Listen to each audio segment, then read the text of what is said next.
My name is Jamie Snook.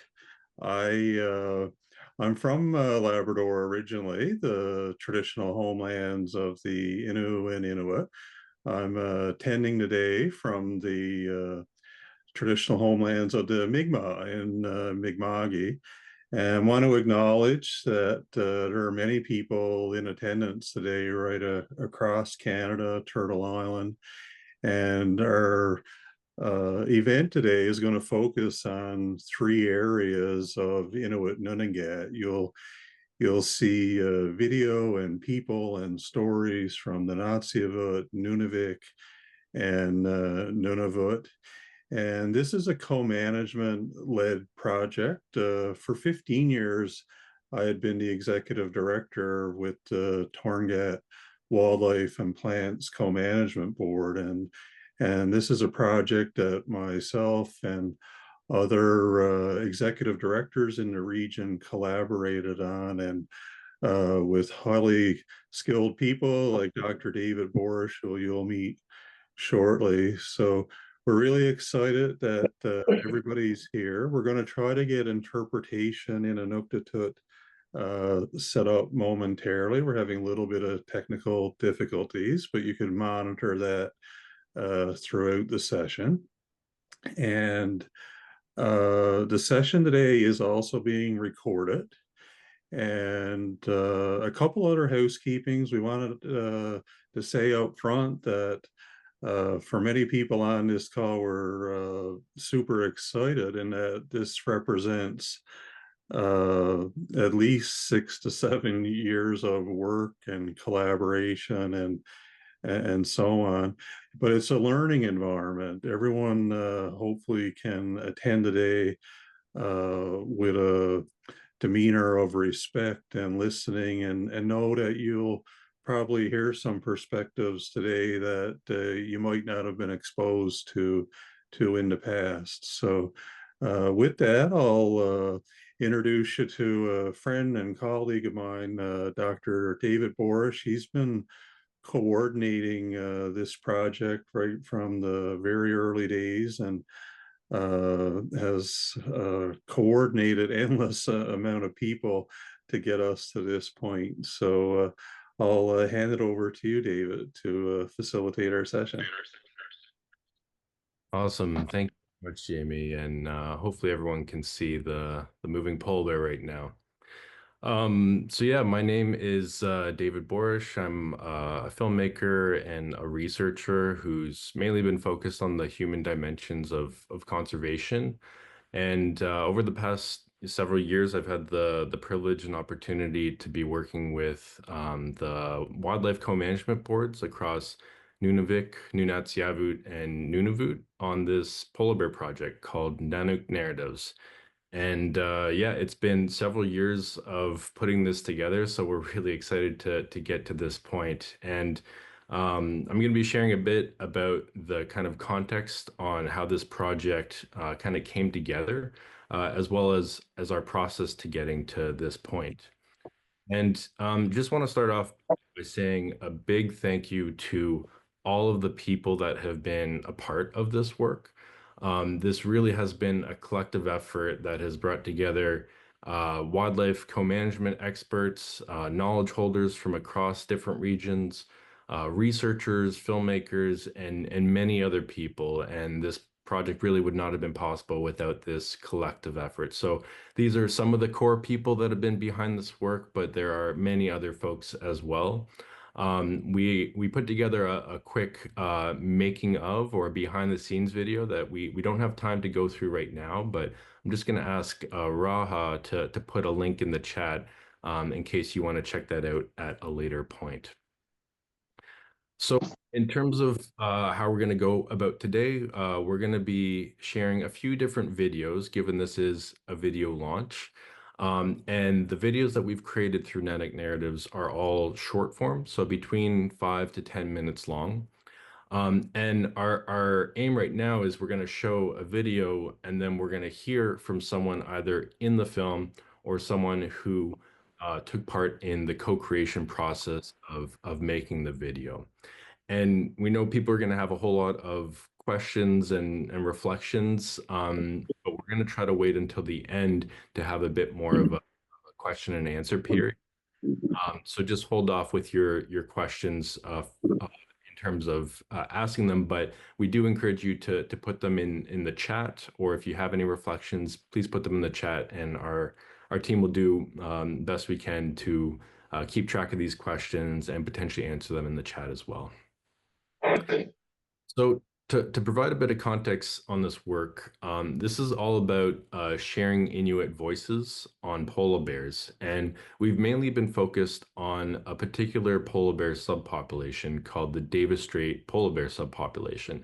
And that population lives within this kind of broad border that you're seeing here. Polar bears across this region span across a variety of different jurisdictional areas and territories, including Nunavut, Nunavik, Nunatsiavut, as well as part of Greenland.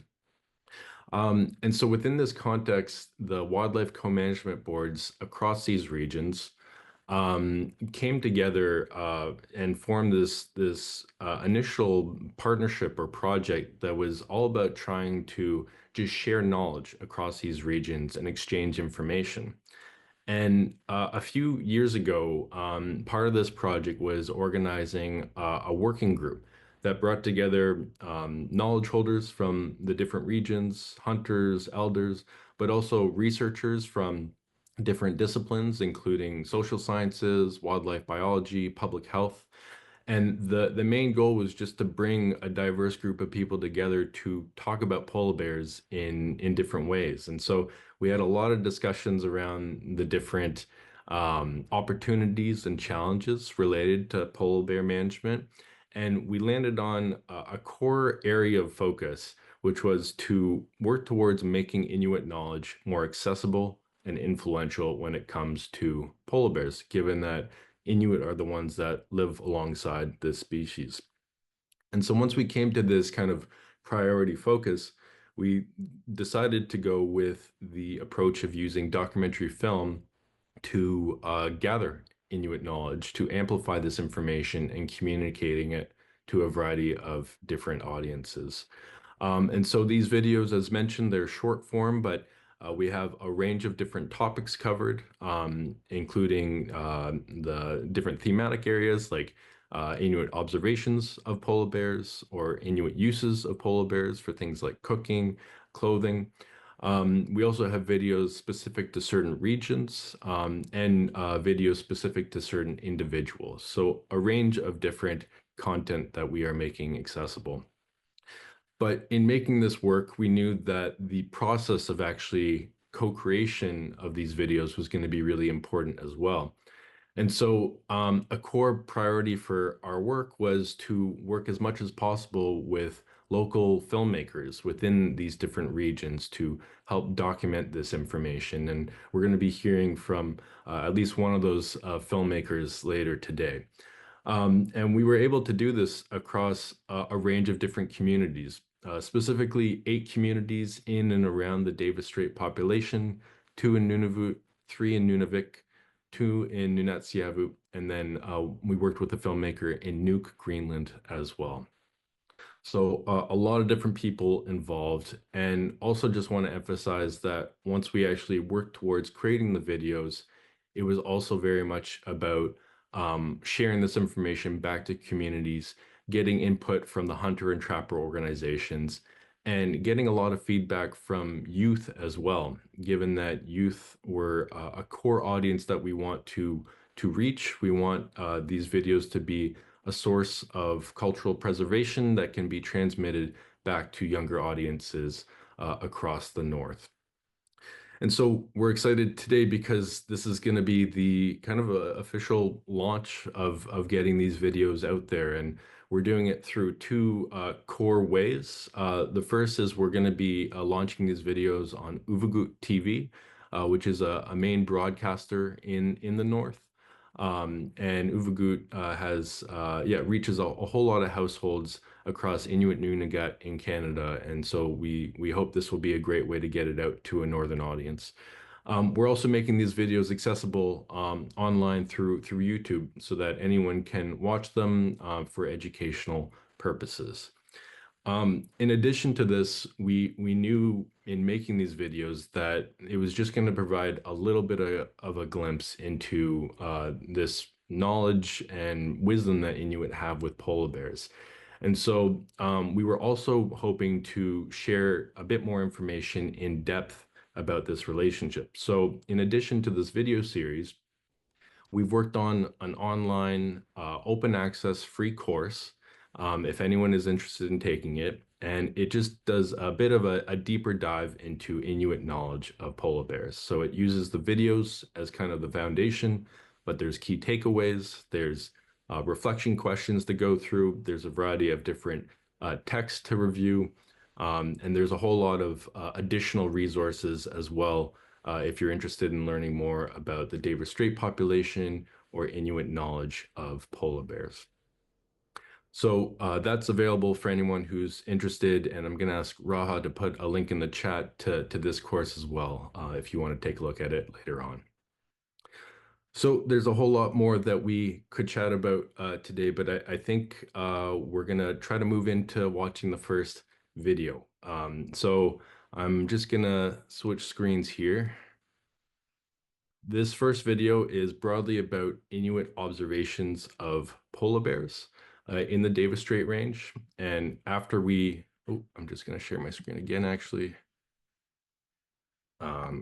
And after we watch this video, we're going to hear from Derek Pottle, who's one of the knowledge holders in this video. So hope you enjoy. In a changing Arctic, hearing from Inuit is essential. We are stewards of the land, backed by modern-day laws. We see firsthand how the environment is changing and how the animals are responding. This is a series of videos about the people who have coexisted with polar bears for thousands of years, showcasing our regional differences and unique perspectives. This is Nanuk Narratives.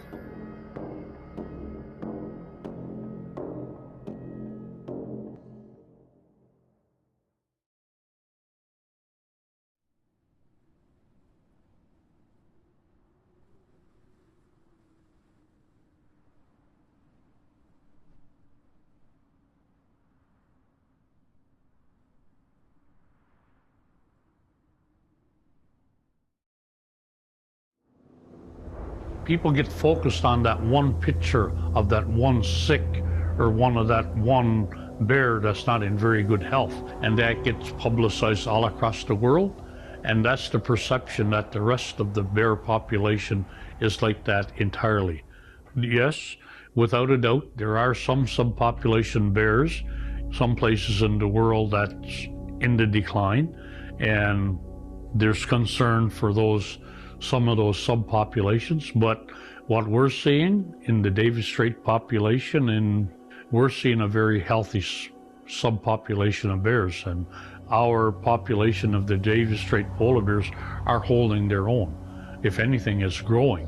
Moms with 2 and 3 cubs, healthy juveniles, you know, very, very healthy females, very big males. So that there's all connecting to that. We have a healthy population.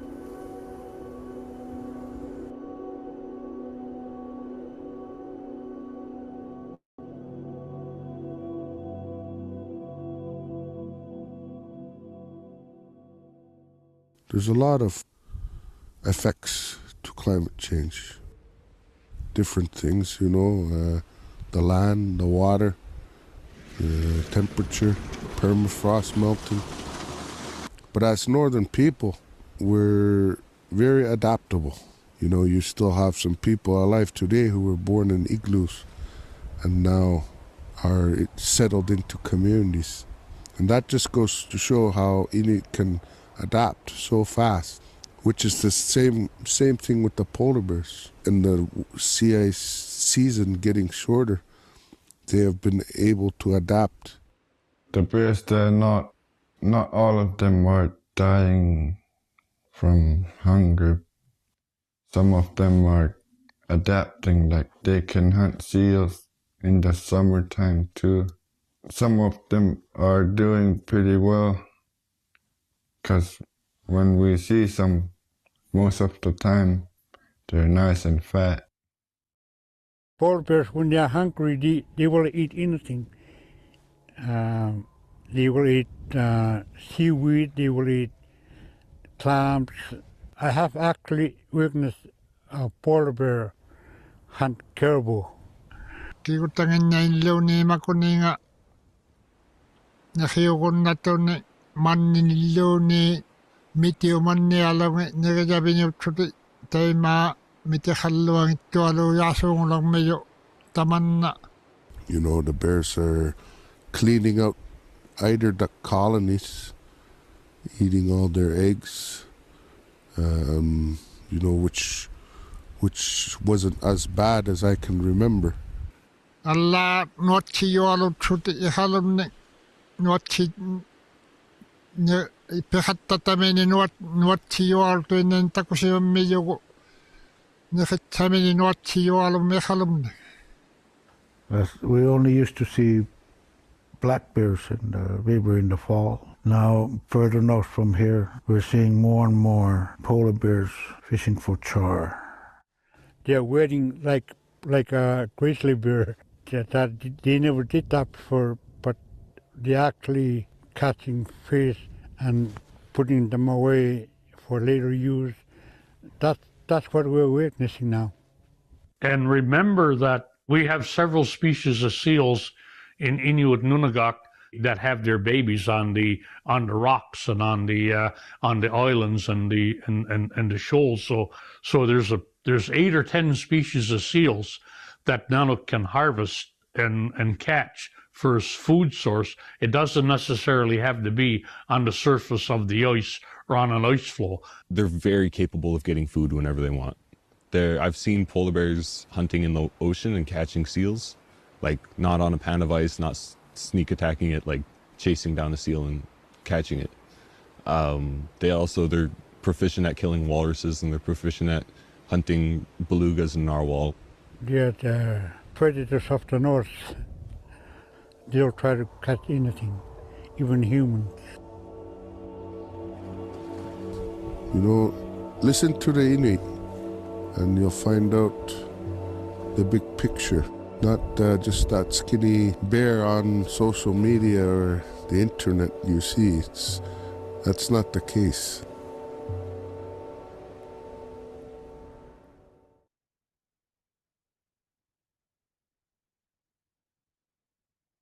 All right. So that is the very first video that we have put together, and just going to quickly share my screen one more time, and just right before we move on to the first speaker, just want to quickly introduce him. Derek Pottle has been a core part of all this work. He was just shared in that video as well. Knowledge holder from Iqaluit, Nunatsiavut, incredible wealth of knowledge relating to bears from a variety of different areas. And so just like to welcome now Derek to share some thoughts about polar bears. Thank you, Derek. Okay, thank you, David, and thank you, everyone, and Achitili hi. First of all, let me say that, I felt it was an honor and a privilege to be a part of the team that was assembled and brought together to finalize and work on Nanuk Narrative. For me personally, it was a real learning experience to learn, especially from the elders. The elders have so much knowledge and so much experience.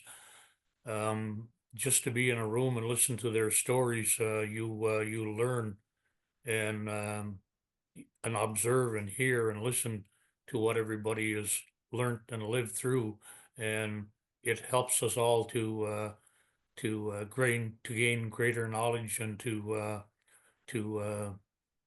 prepare ourselves as as people that's living in the land that we live into and on the sea. also, from the academic perspective of learning from a different agenda that where most of us are not used to, that we're hunters and gatherers. I'm not an academic. I don't have a degree, but I've learned a wealth of knowledge from some of the co-participants that brought their experiences uh, to the format. So I want to say thank you to everyone that took the time to lend and to share and to develop and be a part of this program. This program is I look at the youth, the upcoming generations that don't always have an opportunity because of whatever reason to be able to be in the land or on the sea, and hopefully that some of the experiences that we have learned and shared with each other, that we can pass that on through the modern technology and the advancements that we have today. As was identified in the introduction, we have seen many changes in the north in a very short period of time.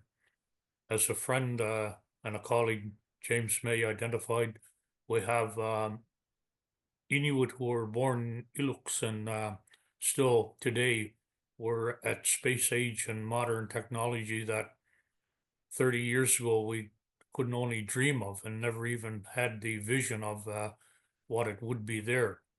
So we have seen a lot of changes in a very short period of time, and I sometimes find it very difficult to I struggle to get my head wrapped around all the changes that we're seeing, and to hang on to our culture and our identity, and continue that for the upcoming generations. And this way of Nanuk narrative is a very good tool that we can move forward with to educate the world, to let the world know that um, you know Inuit respect, Inuit identity, Inuit need to harvest Nanuk, to utilize Nanuk, and to share our one world that we have with Nanuk. And in the last 20-25 years, one of the biggest challenges that we see, as you've seen from that very short clip of snowmobile going through the water, which we should be going through snow. That film was probably taken on around the 1st of March. We should have had 5 feet of snow on the ground instead of 4 feet of water, and on the sea ice. And those challenges that we see are being escalated and more to the forefront as we speak today, December 6th.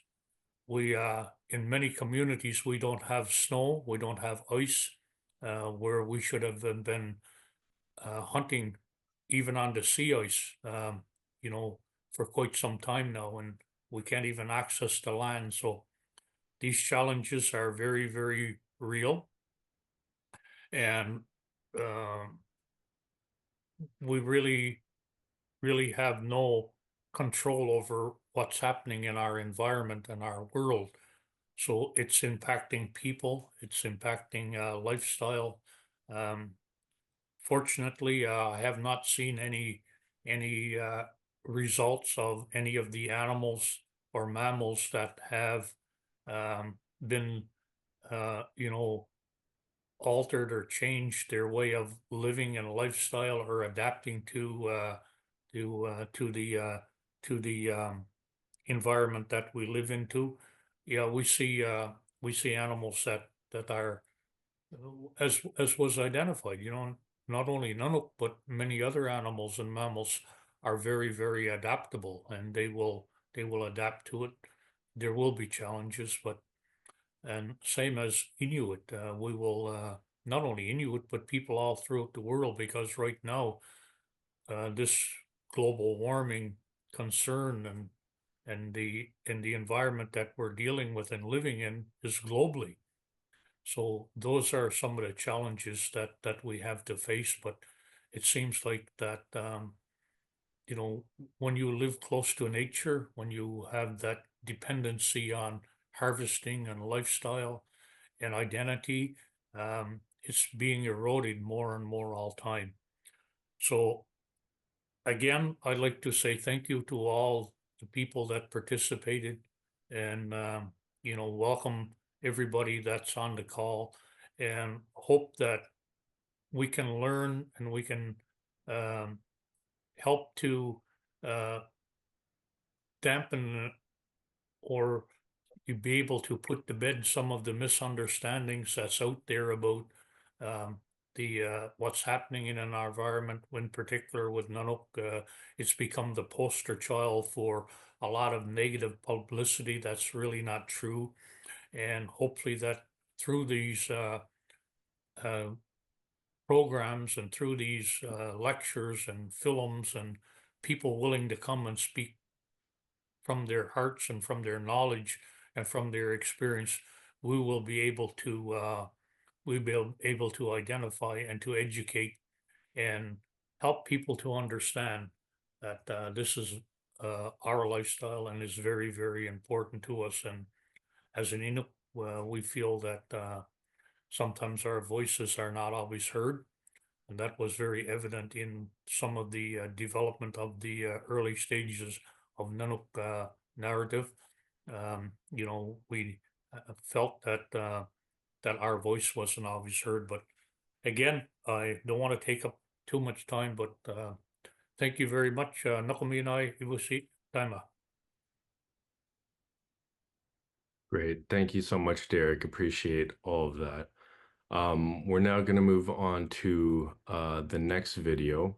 And this one is focused on voices from Pangnirtung. And after this, we're going to hear from the main filmmaker behind it, David Poisey, who's from Pangnirtung. So hope you enjoy this next video. In a changing Arctic, hearing from Inuit is essential. We are stewards of the land, backed by modern-day laws. We see firsthand how the environment is changing and how the animals are responding. This is a series of videos about the people who have coexisted with polar bears for thousands of years, showcasing our regional differences and unique perspectives. This is Nanuk Narratives.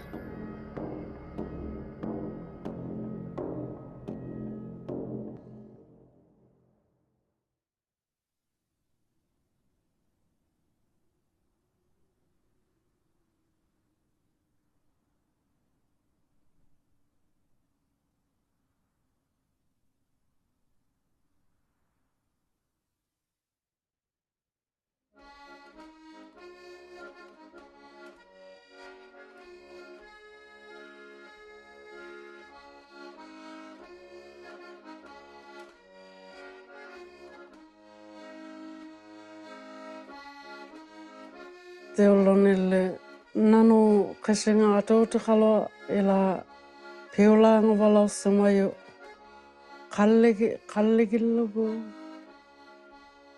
kalleleo kalle hakkayo goma walau samayo atataka kano asevat te olone selako yo alo galo tillago kauseletta otake yangimata. Te makisiane annoga hattu te koise ungungimata tamakkunenga koonnangitsun.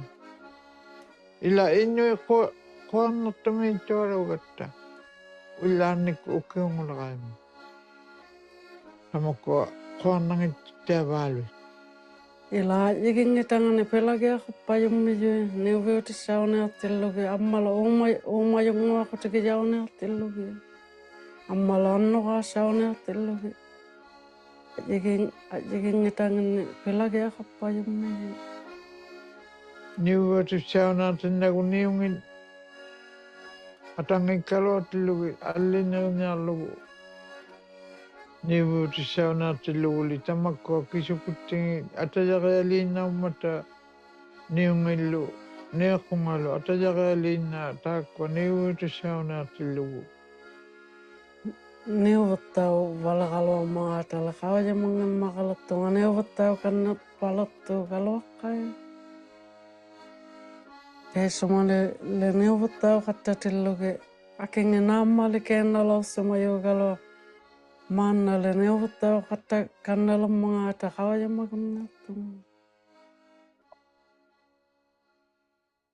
Kongaserossama jo nelle nannulauqaigatta piuvajungittue angut joangukajang ngolakalotu teela angajoalogia kalakalotu te mekejo kolovajuju. Nanugu ila nanume tapasua kujaungitiartuin kujaungit limartuti teema tusaumakujuin tusartitausimakuju nartong. Pilotumila atatakayugot ila angayukkakayugama. Nanulin miutami kanuili pingua kaya kujaungitju pingua kaya yang ilut kisiani tapasutta kujaungitju nanui akigiarsigunnarninginni kauyimatitaunikuujugu akigiarunnangata kanuiliortaunikuutuarutin ubbalo mitautigiya ila allaaluni ima uqakammautigilugekkai pigiaqaluarpalaingittuin qanuissigunnarninginni wala naamagingillugi pijaaqiyuujaarunnartu naamagi qattangituaruttigu pijaaqiyaagunnartugu Ammalo kappeasuttitaunikuuluartillugi ilekkosingittawa jigingimmijangi piviisuatitauttialoortu tikkisiani kongaseqoluttauvummata qemakatattitaaluuloortuti kappeasualoornikuutillugi ajjigingimmijangi qanu inunni ugiangajui kappeasuqanginussee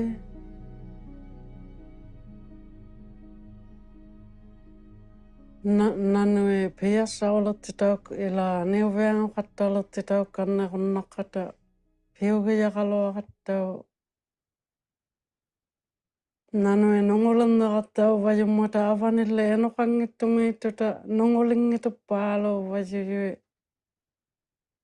nattiaqaluttillugu ullulemaapalo qaqqasuppajugannu ataatakalu qakivalleeyui uattillutiku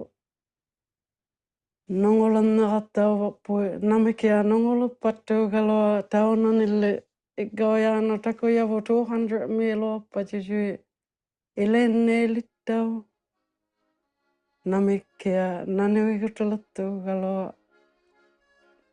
tamaanille amisoalunni nanulle.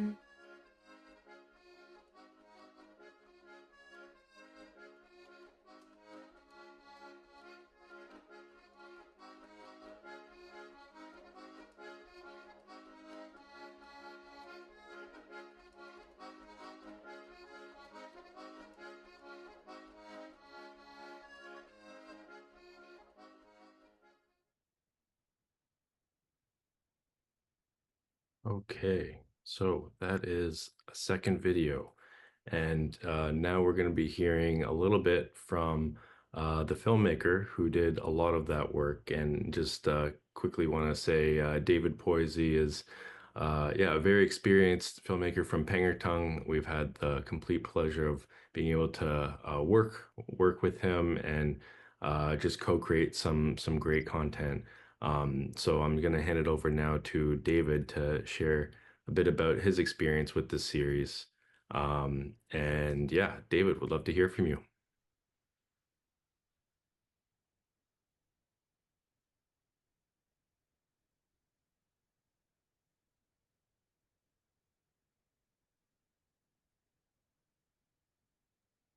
Hi,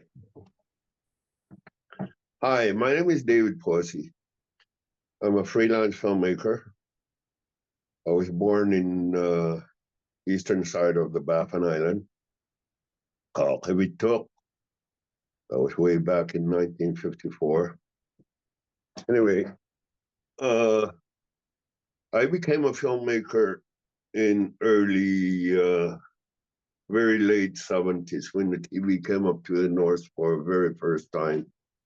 And there was no Inuit program with one channel. So we started Inuit programming because it was one of those things, the work that could be very useful for Inuit society. And because there was a lot of Inuit elders watching TV without understanding anything, that it was in their living room. So we started Inuit filmmaking. From there on, I've been filmmaking. Anyway, on this video that I did in Pangnirtung area, David Boris asked me if I could able to work on this one. And so I did. I tried anyway. So I was following the hunter like Jacob when he went out hunting, trying to get some polar bear footage. So we did a lot of interview. I did a lot of interview with elders here, and plus a woman. So it was quite nice to have them talking to the camera to me. And I got quite a bit of information from them that how they know about the polar bears up here. This young lady she used to be living in outpost camp with their parents a lot. That's why it was important to be on this video as a young woman who got a most experience with polar bear hunting, which is that Laipapitula. Sorry to say their parents have passed away just recently, but otherwise he got an experience that spent a lot of time with his dad hunting, hunting polar bears. He noticed a lot of difference between like when they saw the polar bear's collars on it, they say they usually have a hard time trying to go on after the through trying to get into the hole. They get caught on according to the people. There's two things. There's two in Inuit world. There's polar bears that never go on the land, that live in the Davis Strait. Those are very large polar bears compared, according to Inuit. And there's another polar bear that's go land. Those big ones usually stay in the very open sea all year round, living on the shields and on the ice.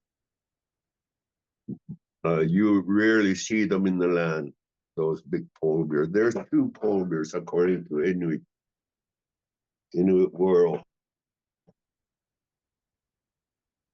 So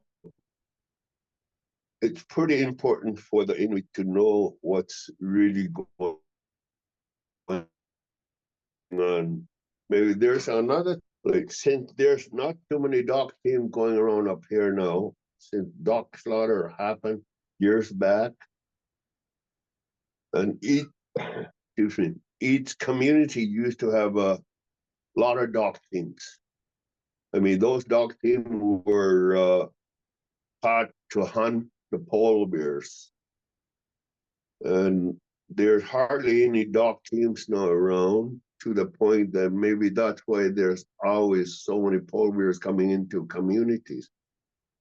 Maybe that's another part. That's my theory anyway. Because there used to be, all the docks used to be hunting polar bears. I mean, Inuit taught them how to hunt polar bears.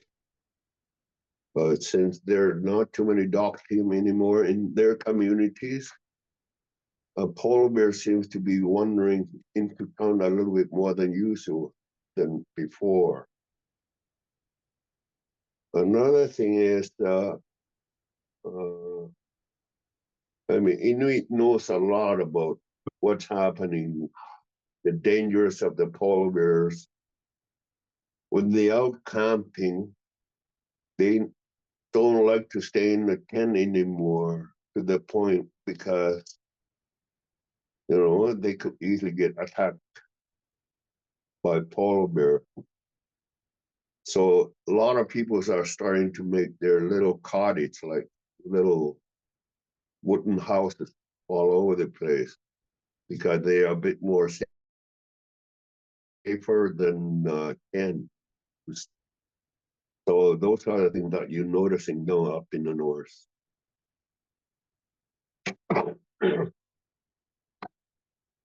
So all those things is happening. Global warming is happening, and even today, there used to be a lot of people out hunting on the ice, and they're still boating today. That didn't used to happen before. So global warming is affecting us quite a bit too. We've seen the changes to the point that it's hard to go out hunting. You have to wait for longer to ice to freeze up to go out. So it's that.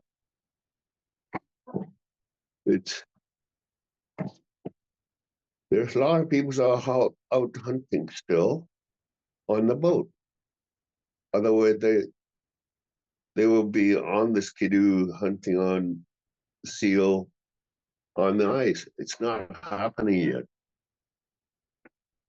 That's how it is. Hopefully, in the future, we have to adapt to the point maybe all year round we're going to start boating. I don't God knows. So this film was, I was having a great time interviewing people up here, and most of the elders are starting to pass. So a lot of people are out in the hospital, people that knows about hunting a bit more. So,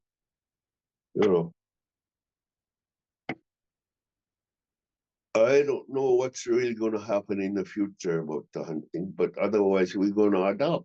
We're going to have to adapt. Even the polar bears have to be adapting.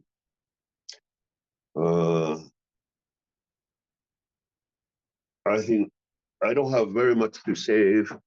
If you have any more questions, David, please do. Yeah, no, thanks so much, David, for all of that. And again, your involvement in this work has been so critical, and to capture voices from Pangnirtung. And there's a few different videos actually that David helped to put together. Also, just a quick shout out to Spencer Thompson, who's been helping out on the post-production side of these videos too. So definitely encourage you to take a closer look at some of these other videos from Pangnirtung after this launch. But no, David, appreciate it. And I think we're going to move on to the next video now. So this next video is a perspective from a well-known elder named Lucasy from Nippaq in Nunavik. We're hoping after this that Tommy Palliser, who's the director of the Wildlife Co-Management Board in Nunavik, will be able to join. He's having a bit of troubles, but hopefully we can get that sorted. But yeah, here is the next video from Lucasy in Nippaq. In a changing Arctic, hearing from Inuit is essential. We're stewards of the land, backed by modern-day laws. We see firsthand how the environment is changing and how the animals are responding. This is a series of videos about the people who have coexisted with polar bears for thousands of years, showcasing our regional differences and unique perspectives. This is Nanuk Narratives.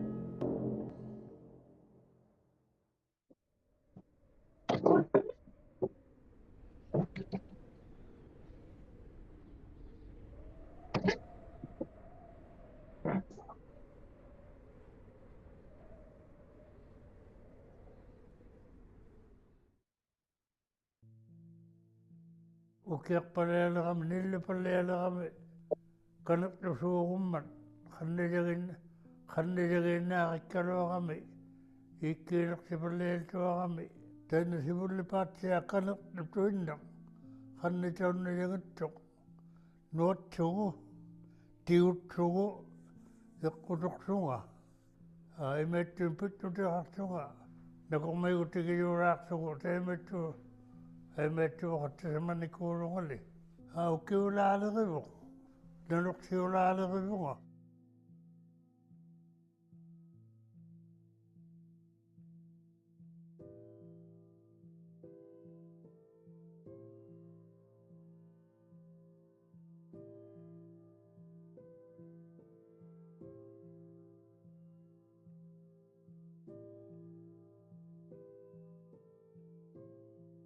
Nanuitamakko pimmaqiuniginnik siltulualuugami santulualuttunillu inumi santunaqsaumata nanuqsiulungaruqatuaquni atuinnaumatiatuqaqailik tanisikituu piuluaarnutaaqaaluk sihumatuaqpat takkuali qimmiit sihumpalunnagamata niqasattatuaqami uqsumi nukituaqaqami qimuttiluqsimuqunnuatuaqatta ugastuleeqaamilluuni nangiarnisaulertukut tappaanimiugutullatuinnaqiaqalaqatta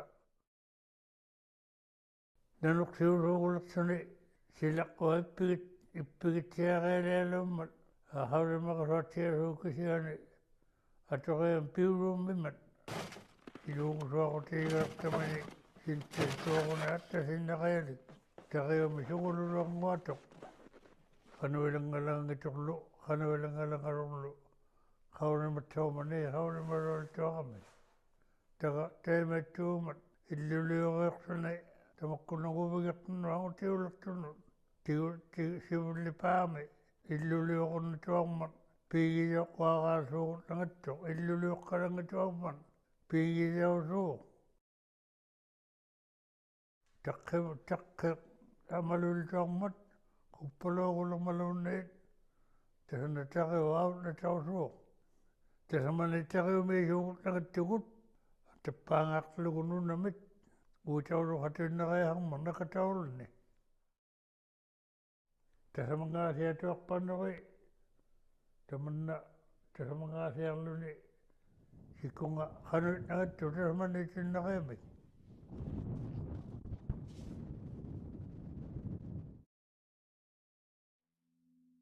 nanummi tummisiuqsuni uvangaleeginerpaaqasimaraqa nutaqsislauquma tummissalaauquma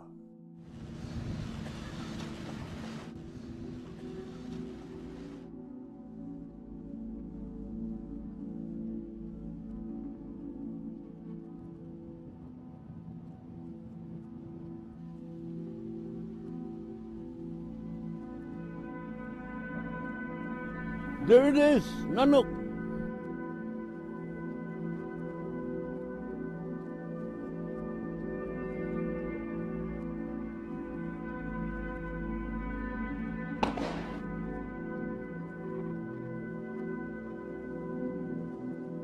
Angayualumbi nanuktuni kamagilnaqanaku pigasoomaannataala kisiani attulaami agutauhtiarsuni intuuruhatuaqami ilunalimaanga iqigallanga qiyaugunnasialuu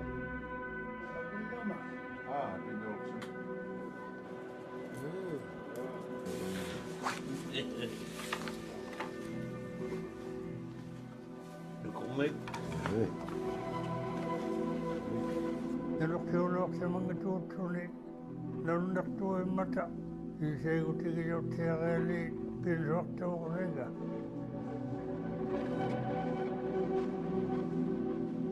Idur nebangali at legalero pinrok palto ako.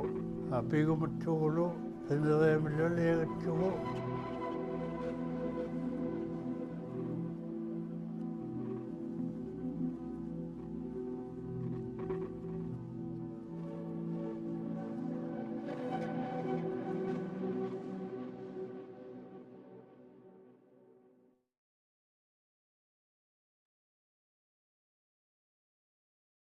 Okay, so that was a third video, and that was from, yeah, an incredible time in Inukjuak, spending time with not only Lucasia, but a variety of other knowledge holders from that community that have lots and lots of experience with polar bears.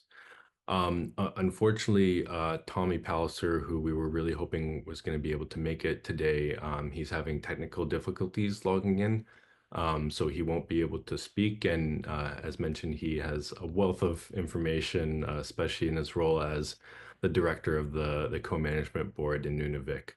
But there will be opportunities later on for him to share information. I do want to see in place of Tommy. I know Solomon Awa is on the call today, and I just wanted to see if Solomon, if you're there, if you wanted to say a few words from your own experience.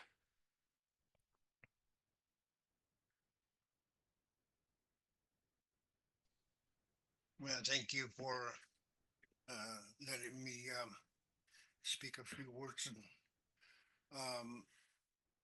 My father was a polar bear hunter too, as well with his a dog team, and I was experiencing with the dog team polar bear hunting. But that was a short experience. But because we turned into a snowmobiling as a polar bear hunting, also that listening to the elders,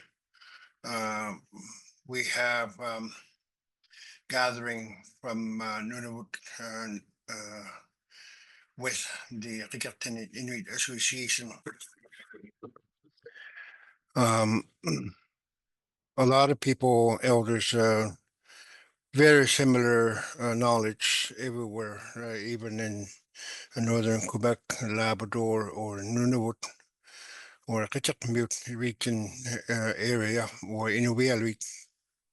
They have very similar cases that they talked about.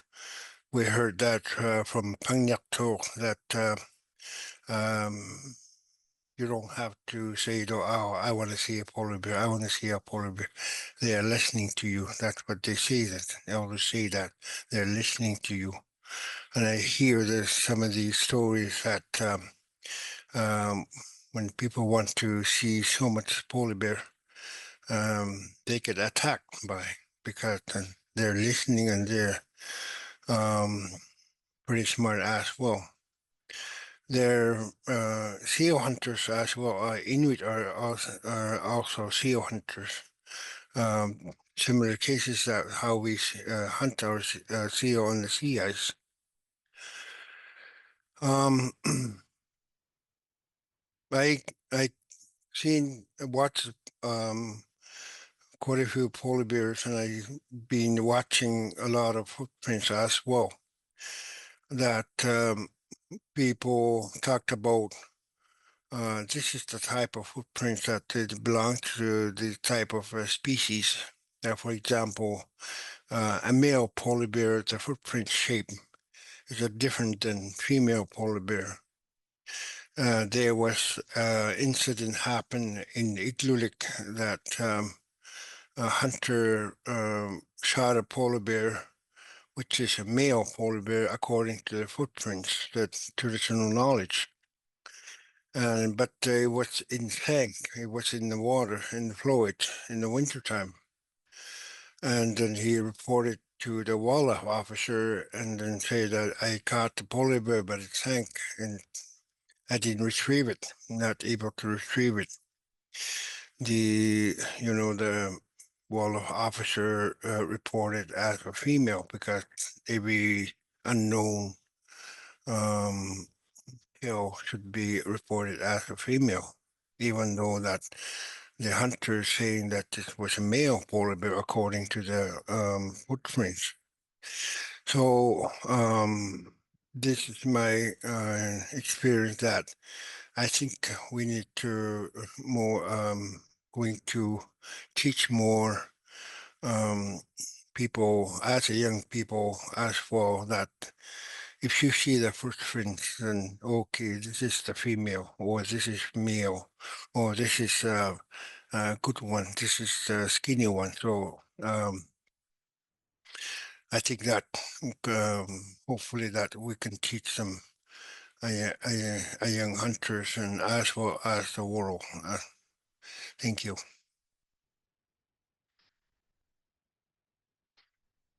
Thank you, Solomon. That was great, and appreciate you you coming on to share a few words. And just relating to what Solomon was saying there, you know, the importance of learning about polar bears, teaching that information, including Inuit knowledge of footprints and tracking.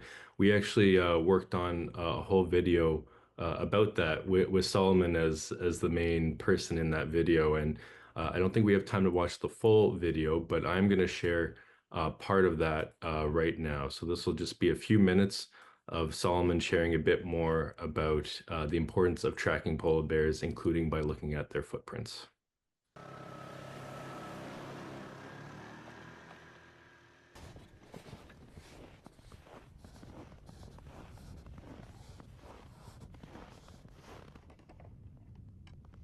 Male bear. 6 feet male bear. It's, see that line? Yeah. Iqaluit. It's kind of a oval. That's a male. And if it's a female, it would be like this, kind of round. So the male tracks are a lot longer. They're oval shaped. These ones are more boxy, smaller. With the male, it would have a part that sticks out like this, and the whole paw would be a lot longer. So that's just a little glimpse into that other video, and I'm just going to put the chat in the link right now. If anyone's interested in watching that full video of Solomon, as well as a young hunter named Jack from Iqaluit. We had an incredible day going out trying to find some polar bears outside of Iqaluit. So I think we have time for one more video here. And this one is, so we've had the first video that talked about polar bears across the Davis Strait, and we heard from Derek Pottle from Nunatsiavut. The second one we heard from David Poisey from Nunavut. We showed that video from Nunavik, and now we're going to move on to our video from Greenland, which was created by Iqaluit Pikilak, who hopefully will be able to join, but we also might not be able to have her speak today. All right. So going to be sharing this video in just one moment here.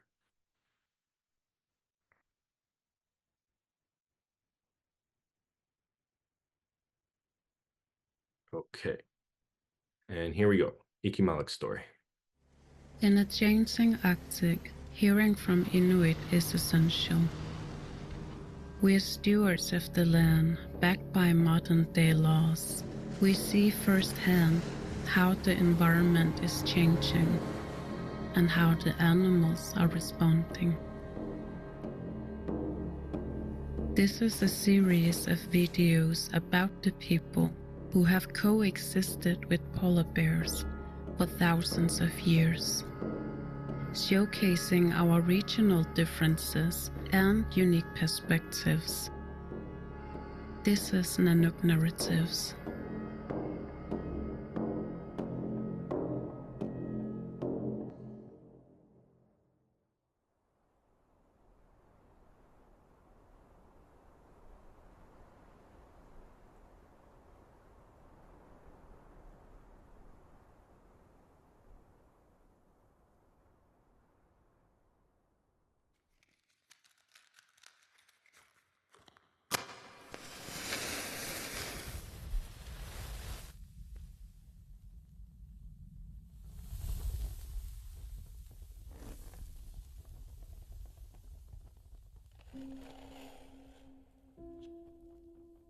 Umasut, or living beings, symbolize the interconnectedness of all life. Inuit culture emphasizes the equality among Umasut and rejecting any notion of superiority. Our relationships are defined by the extent to which our life intersect, influencing and shaping one another. An intricate ecosystem of relationships in which we grow a deeper understanding in ourselves, in the reflection of similarities and differences. Climate holds a pivotal role, framing how all living beings perceive and exist in the world, including our spirituality. And over time, changing climate have altered our relationships and needs with various life forms. The prehistoric Inuit favored Nanuk, the polar bear, evident from archaeological discoveries. This enduring connection with Nanuk, a fellow Arctic inhabitant, continues to define our identity. Our common living areas and relationships and needs for other living beings gave occasions for many encounters. Through millennia, Inuit observed Nanuk's hunting techniques and mastered survival skills on land and navigating icy waters for seal hunting. And Nanuk also learned from us, creating a dynamic relationship marked by mutual survival. Sometimes Inuit hunts Nanuk and sometimes Nanuk hunts Inuit. And that is how our relationship evolved through thousands of years of observed and survived encounters. The cycle of female Nanuk's transformation, or moving from one state to another by disappearing in the autumn and re-emerging as a mother in the spring, parallels Inuk women going into isolation to welcome offsprings to our world. Nanuk also taught us to only demonstrate love and affection to raise the greatest hunters in Arctic. To preserve our relationship with Nanuk, we pass down knowledge and stories through playful simulations, ensuring our children are prepared for the challenges of their environment and the creatures that inhabit it. Inuit recognize that Nanuk is superior to Inuit when it comes to strength and mobility to navigate between ocean and land. Nanuk is an important part of Inuit spirituality in the transformation rite of an Inuk becoming an Angakok. Those who are becoming Angakut would move around stone in circles until Nappasidat comes. As they move the round stone in circle, they will get their soul eaten by Nappasidat to awaken their spiritual powers.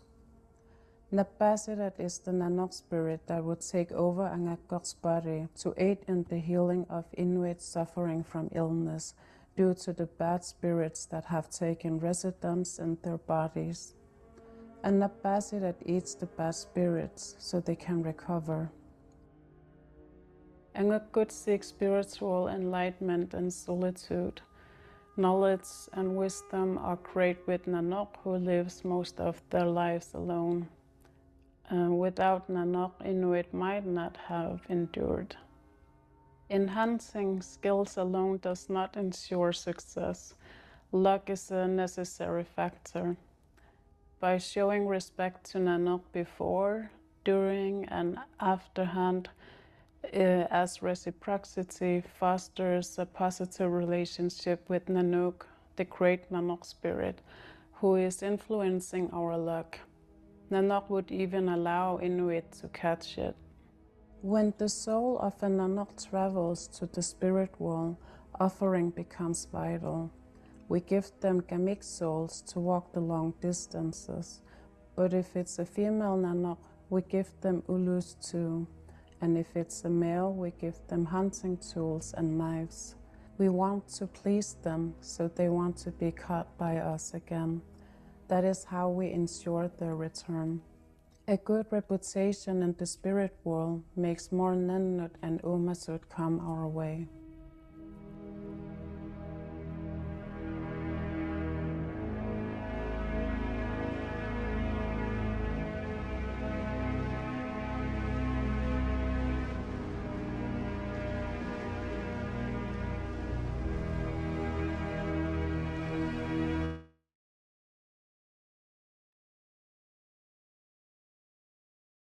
Okay, so yeah, that was a final video that we're going to be showing, and that was put together by Iqaluit herself. So she was not only the main knowledge holder and storyteller from that video, but also the creative side of putting it together. So it's been really a privilege being able to work with her through not only that video, but other videos as well. And also just amazing to have voices from Greenland take part in this project as well, to complement some of the work we've done in Nunatsiavut, Nunavik, and Nunavut.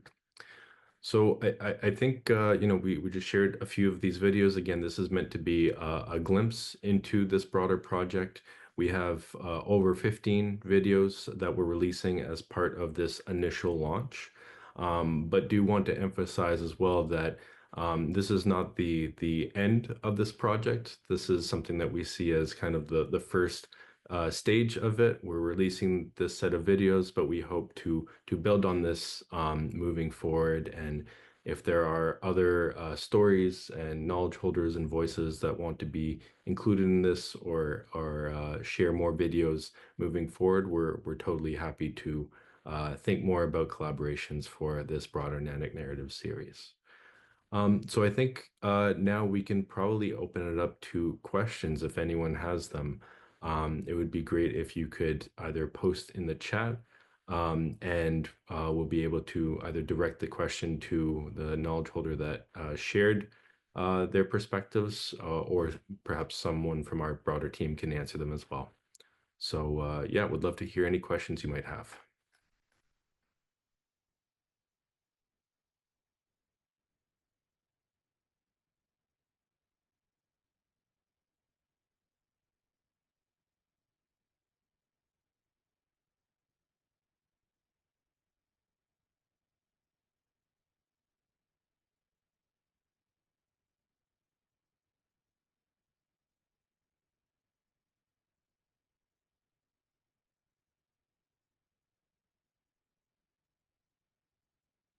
Doesn't look like any questions yet, but I see Solomon, you're coming on. Do you have something you want to share?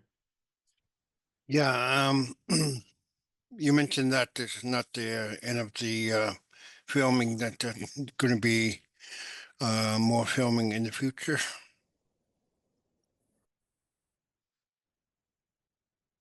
Yeah, so I think our hope is that we focus primarily on voices from the Davis Strait right now, and we wanted to focus on getting a few different stories out, just to get this idea out there. But we know that there's a whole lot of other voices and reflections from people across different communities of polar bears, and so our hope is that if there are any interested filmmakers from these communities, or additional ideas for other videos, it's something we hope we can eventually work towards.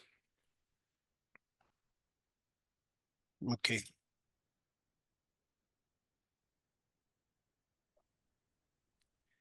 David, there's one question in the chat that I can help answer, and somebody asked if there were plans to share these videos directly in schools in the north, and that certainly is part of the vision for this project. And the co-management boards that are a part of Nanuk Narratives also recently got new funding for a project called Continuity, and it's all designed to try to make sure Inuit culture stays alive and is able to be shared in the school system.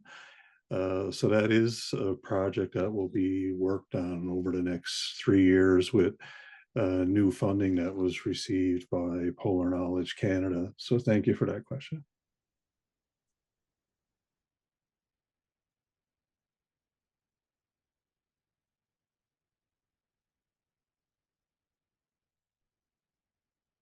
We must have done a pretty good job. Nobody got no questions, eh? There's I'll ask a question. I can't find the hand. I have a question. Yes, Simeone.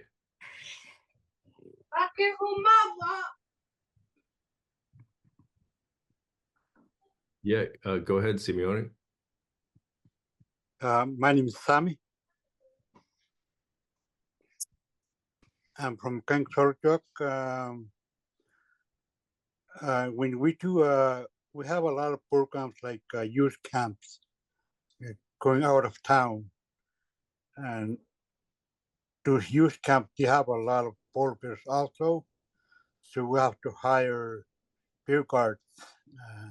Thanks to Terry Potter that he have been teaching about polar bear guarding, and we have 10 in Kanksarjuk, and we hire them when there's a lot of people going out of town, like elves gathering or family gathering going out of town.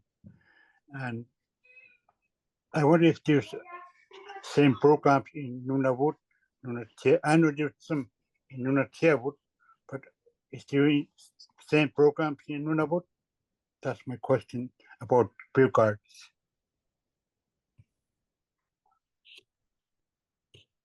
Yeah, I wonder, Derek, you might be able to speak a bit more to that. Okay, nakamina saming, yeah, you know, as was identified earlier in the introduction to the to today's presentation, the best people to get information from and the most knowledge is the people who live on the land and the sea, and that's Inuit. And I have traveled all throughout Inuit Nunavik to all 4 regions and into Greenland. And I make it a very, I make it a, I look for an opportunity every time I go into a new region to connect and to communicate with the hunters and the people who live in the communities, and always the conversation of Nanuk comes up, and the more and more Nanuk that we're seeing all throughout Inuit Nunavik and even over into Greenland, and some of the very unfortunate situations that have unfolded in the last, well, I guess there's been human animal conflicts right from the beginning of time, but there are more and more people that's being put in danger, attacked, or even killed with Nanuk and other species of bears all throughout the world, not only in Canada. In the last 25 or 30 years, we're seeing more and more conflicts every year. That has brought about the need to have people educated, to be trained, to protect people, whether it's from a commercial aspect, guiding, or from a family or a community aspect of keeping people safe. And to Sami's point, we have very good programs in Nunavik, Nunavut, and Nunatsiavut. I haven't had a lot of dealings with a co-worker of mine works in the western area, in the Iqaluit region, but he's also very busy and training and educating communities and people who want to keep themselves and their family and their property safe and on the land. So for the last 17 years, I have been educating. I try to gain as much knowledge as I can from the elders and experienced hunters and people who live on the land, along with a program that we have developed, bear safe programs. So that's a very active program. I'm finding that we're getting more and more busy and more demand for the services. And as Sami identified, we have very capable and professional trained bear guards in mostly every community now that keep people safe, and programs, as Sam said, land-based activity programs. Now it's mandatory in many areas that before these programs are allowed to take place, they have to be accompanied by trained professional bear guards. There's a saying out there that when an Inuk has to hire a bear guard to keep them safe on the land, the rest of the world should take notice of what's happening. And what's happening is that we're seeing more and more bears, which is naturally there are more and more encounters, negative encounters with humans, and there's not a region that haven't been impacted. But Sam, to your point, we do have a very active program in.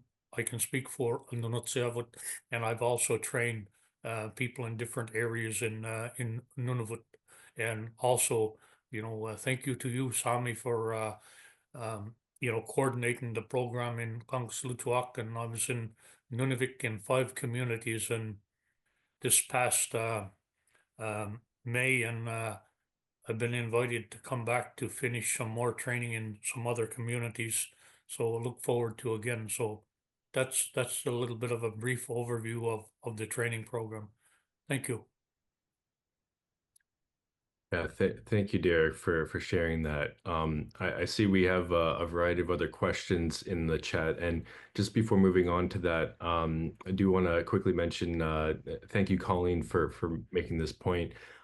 We've also been working with curriculum experts, mainly based in Nunatsiavut, including Colleen Pottle and Ola Anderson, who have been working on specific lessons related to these videos, as well as other content relating to polar bears that we're hoping to get into schools to be able to be shared with youth that relate to not just polar bears, but stewardship practices and other species. And so this is something that we hope will be a key part of this project, as well as making sure that we can mobilize these videos in ways that best meet the needs of schools in Nunatsiavut, as well as some of the other communities. I also see there's a variety of questions relating to dogs, dog sledding, and how it connects to polar bears, but also some of the changes to dog sledding over time. So I wonder, this might be a better question for either David or Derek or Solomon to share.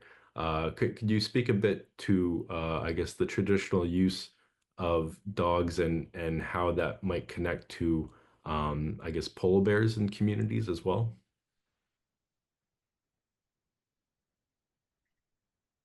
And I don't know, maybe Solomon, if you have some thoughts, you can go ahead. Thank you for asking. When we go camping,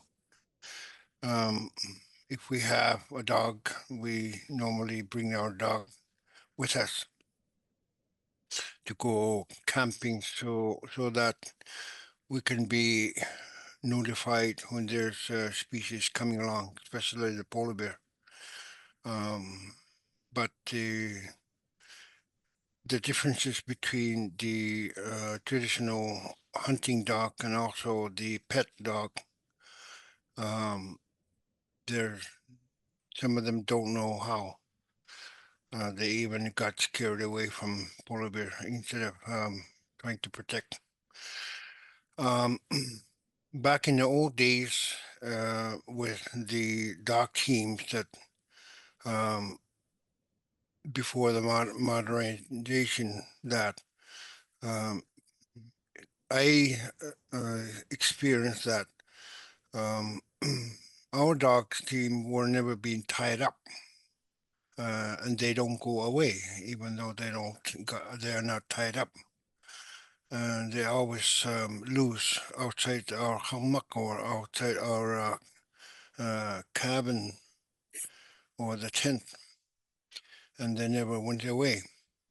And they kept protecting their owners very much. And I mean, they were very helpful to, they were transportation, they were protectors, and then they were pet as well.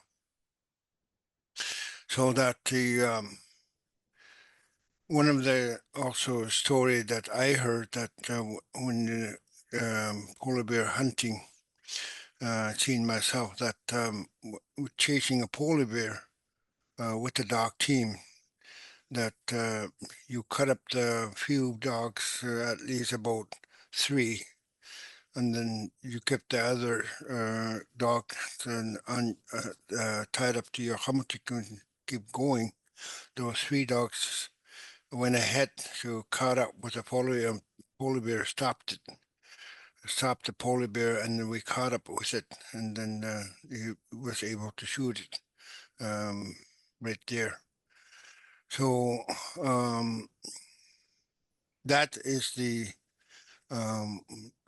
thing that used to happen when we were polar bear hunting, and the dogs are really protective of their owners.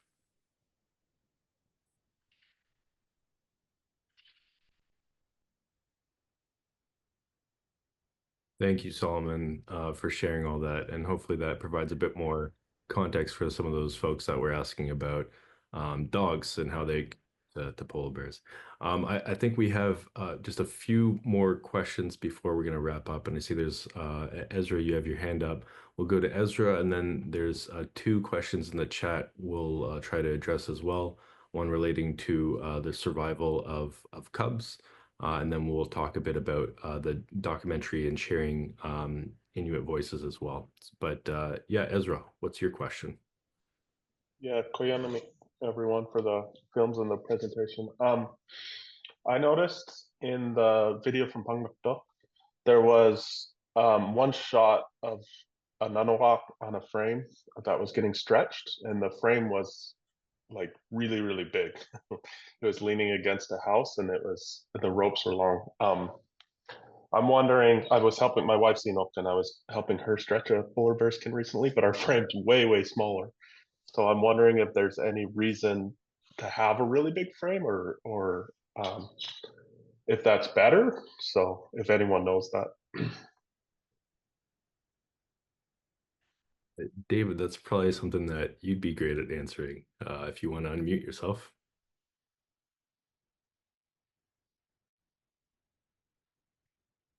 Oh, David, you're just on mute right now. Can you hear me now? Great. All right. That was, yeah. Inuit usually have a traditional way of drying their skin up here. It depends how big the polar bear is. They just make a frame for it, the size of that polar bear, and stretch it much as they can. That's how they make them up here. I mean, that's how they dry them up. And now, in the early days when they didn't have any too much wood to make a frame, they used to pin them on the ground, stretch them on the ground, powder tight, they call them, to dry them up. This is one of the modern way of drying them up is with a wood frame. In early years, when they have a lack of wood, they used to stretch them up on the ground with the pins, wooden pins around.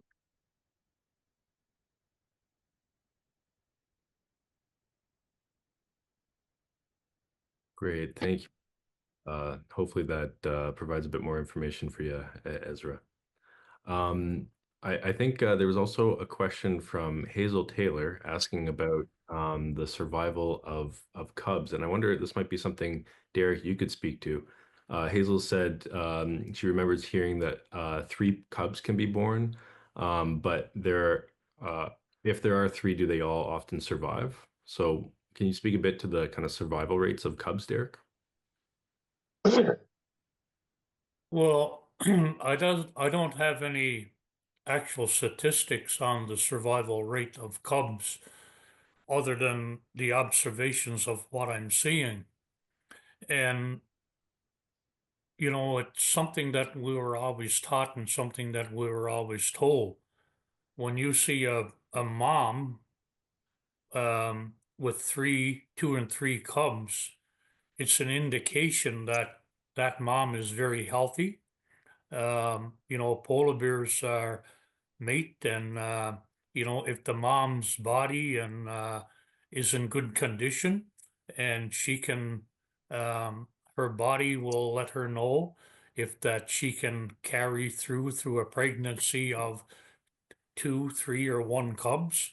It depends on the whole situation of the mom body condition before she hibernate and before she gives birth. I was told that by the elders that if the body of the mom is not in good condition, maybe she'll have 1 cub, or maybe she won't have none. But from all the observations that I'm seeing in the last 15, 20 years, you very rarely see a mom with only 1 cub. There's always 2, maybe 3 is very common also. But again, according to what the elders tell us and academics will tell me and tell us, that it's a very, very difficult world to grow up into for a young polar bear. There's lots of challenges. The mortality rate is very high. I don't exactly remember the whole statistics that I saw, but not a big lot of polar bears make it to adulthood to reproduce again. They die of natural causes. Male polar bears are one of the biggest threats to juvenile polar bears. Big males, agoutis, will kill the baby bears. It's been obvious that way, and it is still that way today. But it's obvious that we're having a healthy population based on the data, the knowledge that we're seeing, and even into some aerial surveys and counts of Nanuk within Inuit Nunavik.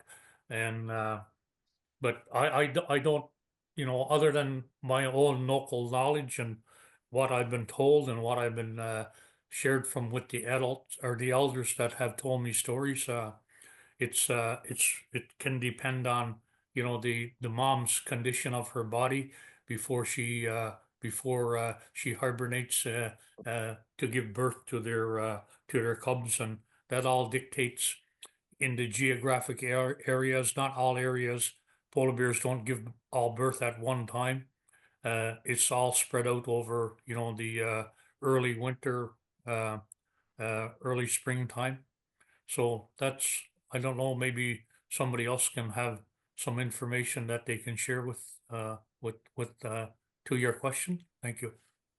Yeah, thank you, Derek. And we are going to wrap up pretty soon, but I see, Solomon, you have your hand up. So yeah, if you want to add something quickly to what Derek was saying there. Yeah, thank you. What I heard is about the polar bears are very similar to human race. As you know, humans, we have different parents and different type of how we raise the children. My own experience, I've seen a polar bear cub with a cub that ran away and leaving the cub behind, and not coming back. Hopefully they reunited later on. And that particular polar bear is meaning that they don't care, almost like don't care. But the other time I seen another polar bear with a cub, But the mother bear was attacking us this way to protecting the cub. So it depends on the type of which polar bear you're experiencing in. So as a human, so we love our children, but we also treat them differently. So polar bears are the same with a human. They can treat them differently too. Amazing. Thank you, Solomon. Appreciate that. So we are going to wrap up just shortly, but I realize there's one last question in the chat that we didn't get to answering, and that was from R. Colton. And that question was broadly around if there was any information that Inuit didn't want to be shared in this video series. And I just want to quickly say that a lot of this information, all this information is content that we reviewed as a broad team, not only the working group that was involved, but also the co-management leads on this work. And that was also part of the kind of community screening aspect, the community feedback process to make sure that what we're putting out there aligns with what communities actually want to be shown. And there was certain things that came up that people did not want or preferred not for that information to be out there. And so that's something that we were quite sensitive to. And so, yeah, thank you for that question. And just want to quickly share that we, really thank all of the funders that made this project possible. We had a whole lot of support from co-management boards leading this work, but also a variety of other funders, including the hunter and trapper organizations, the WWF Canada, Environment and Climate Change Canada, Polar Knowledge Canada, and Braiding Knowledges Canada. And this project really came to life because we had that support from these groups. So a big thank you to them. And maybe I'll turn it over to Jamie if you have any last thoughts. Yeah, no, I would just say thank you again to everyone that attended. This was a pretty overwhelming attendance. And to follow up a little bit more on Ben's question, he asked about lessons learned. And for anybody that wants to do this type of work, it certainly needs to be known that it's a long-term endeavor.